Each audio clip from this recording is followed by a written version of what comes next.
Yena kanti ubuyela nini kwela kubo?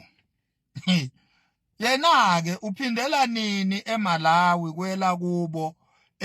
Ayolwela izwe lakubo, ayolwela izwe lokhokho bakhe. Uphindela nini? Oh, uzogada ifa lakubo. Uzogada ifa la fearless fighters. Fearless fighters. Fighters. Awuma fighters ama. Uzogada ifa lakubo. Imake naledi. Cha, uligade kahle ke ifa lakini. Ifa lakini nje alishintshanga ngisho igama liseyifighter namanje selokulashiwa okhokho bakho li-fearless fighter namanje lisayi-fearless fighter iqembu lakini ifa lakini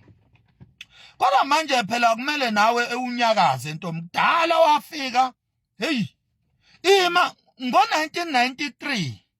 wena wayithathaphi wena i-ID ngoba phela umthetho we-immigration waphasiswa ngo-1995 umthetho nje we-immigration sengisho ke lo okhavarisha indaba ye-citizenship indaba nje ye-citizen umthetho we-citizenship nje waphasiswa ngo-1995 manje wena ngo-1993 wayithathaphi i-ID ekabani le-ID number oyisebenzisayo wena naledi le-ID number oyisebenzisayo ekabani ngoba phela umthetho we-citizenship ukuthi la eSouth Africa sekuvumelekile ukuthi ama-foreigners athole i-citizenship yala eSouth Africa lo mthetho uphase ngo-1995 cha kulungile ke ntombi ayi usuhlale kakhulu ke kusukela ngo-1993 cha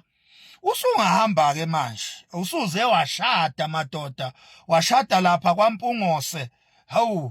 koGowazi kona usuyilona iSouth African ngoba phela mawusushadile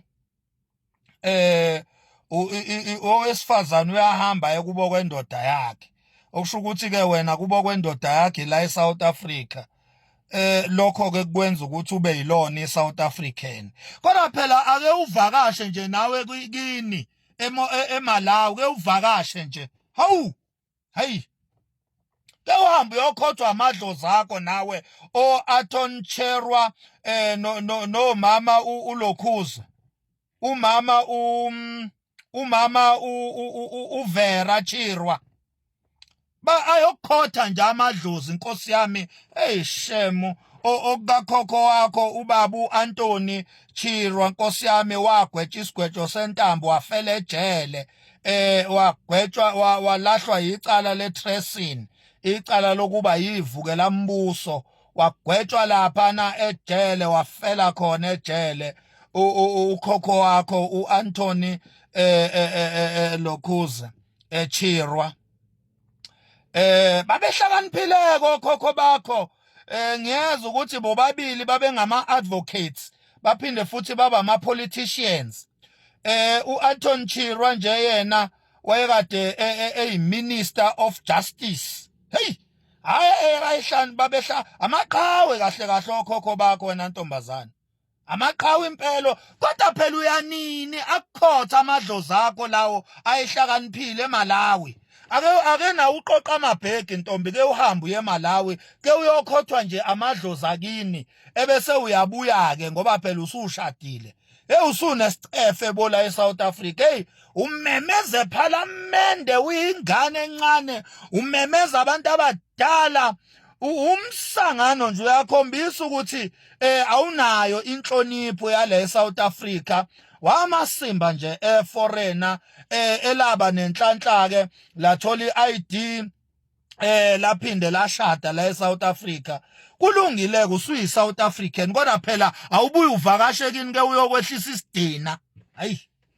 Uthi uyowehlisa ngisicefe wena Naledi Chirwa ake uphindele nje kwelakini ke usitshele namama la Nkosi yami ukuthi amakhwapha asenuka izwe lonke manje ake bahambe Nkosi yami ke bathi ukusiphumuza njalo sibamba amakhala basinukisela ngamakhwapha ake ubahambise nje abakini nawe hey nawo nasicefe yo hey uvikela ifa lakini iEFF sizobuya ke sesizoxoxa ukuthi iEFF ifa laseMalawi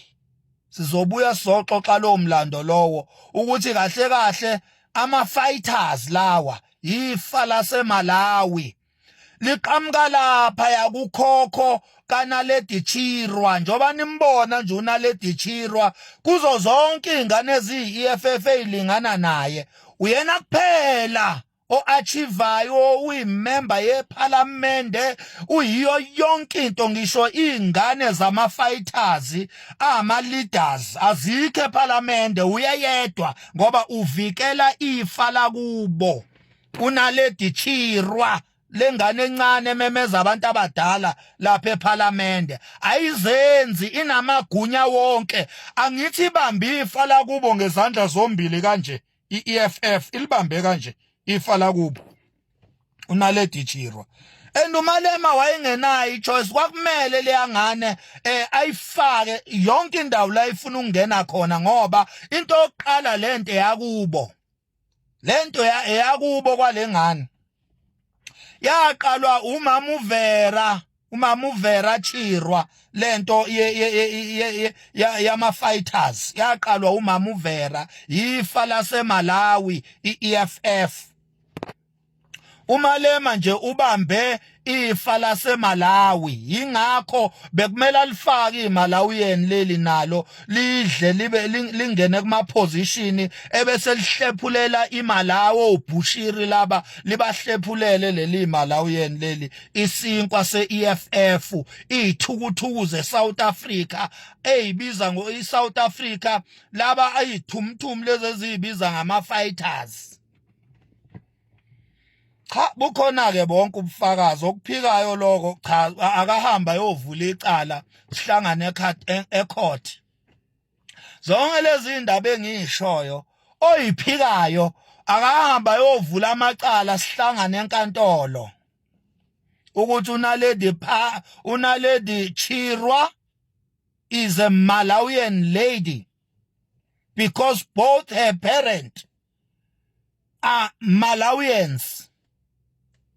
and the okhokho bakhe is from Malawi. Okhokho bakhe otin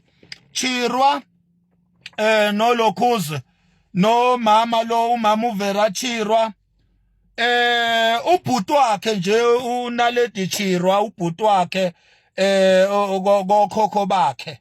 I think akusi ubhuti wakhe I think omunye womkhulu bakhe noma omunye wobaba bakhe engathi ufele lapha ya eLondon egama lakhe Umkhondo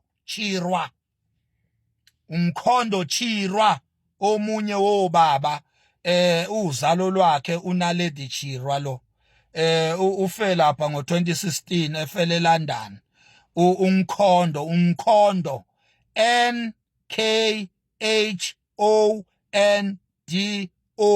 Mkhondo Chirwa ufele lapha ya eNgilandi ngo2016 omunye wobaba bakhe uNaledi lo uNaledi abaseMalawi Chirwa abaseMalawi uNaledi ugoduka nini aphindele eMalawi Nkosi yami yazi yanesidini ngane iqamba manje futhi kumele iboshwe lento le i-incite violent ithi lesigebengu lesomfana esigwazwe lapha eCape Town senze house breaking singene emzini yabantu uthi yena sibulawe imarsh and marsh Spizi manje singamaZulu siyathukwa kuthiwa sibulala abantu kube kufe isigebengu sibulawa abanikazi bomuzi ebesiqhekeza kuwo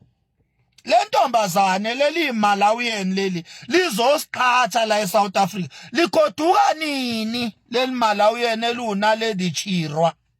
likoduka nini umile umbuzo. Thank you so much.